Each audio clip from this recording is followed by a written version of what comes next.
piggybacking off of our methodology, right, which was just our approach to looking for things and to investigating the church before we even get to our findings or our recommendations. We found that there were three core strengths of the church, and then there are three kind of big challenges that they're facing right now.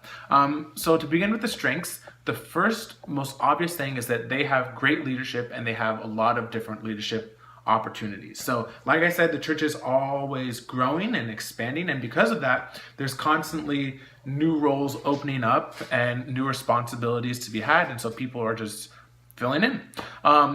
However, with that, there's challenges, which we'll talk about in a second. The second strength of the church is that there is just a strong sense of values. So obviously, I mean, it's a church, so it shouldn't be that surprising. But just people are just passionate and on fire and just excited to be there.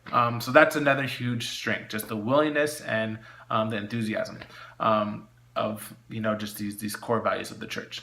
And then the third and final strength is just the big picture aspect. So people understand why they're there.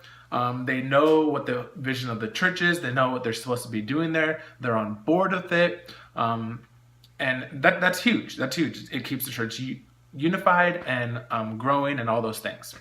However, with that, we have some challenges. And I put it's current challenges because we're hoping to, get rid of those challenges and overcome them. But basically the first thing is that even though, there's a lot of leadership opportunities and there's a shared vision, there's ultimately a lack of clarity in individual roles.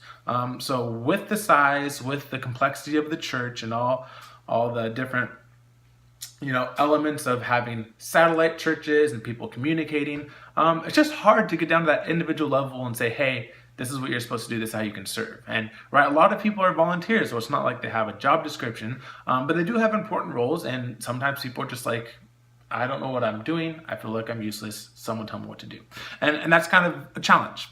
So that's one thing we want to fix. The other thing is just the burnout and the turnover. So with people, having confusion and not feeling like they have clearly defined roles, they kind of just get burned out and they give up and they go on to do other things. So that's the second challenge. And then the last one is the fact that there's just misalignment between departments working together towards clear goals and objectives. So again, people know what the big picture objective is, but when it's reduced to smaller groups and little departments even working together, they're like, whoa, like how do we interact? I'm not really sure where you step in, where I step out, and things like that. So those are the ways that we really wanted to help the church because we want the church to thrive, and they already are growing, but as they continue to grow, they're facing more and more of these difficulties. And in order to help that, we're going to be looking, again, at that individual person, how we can help them communicate their problems and resolve those.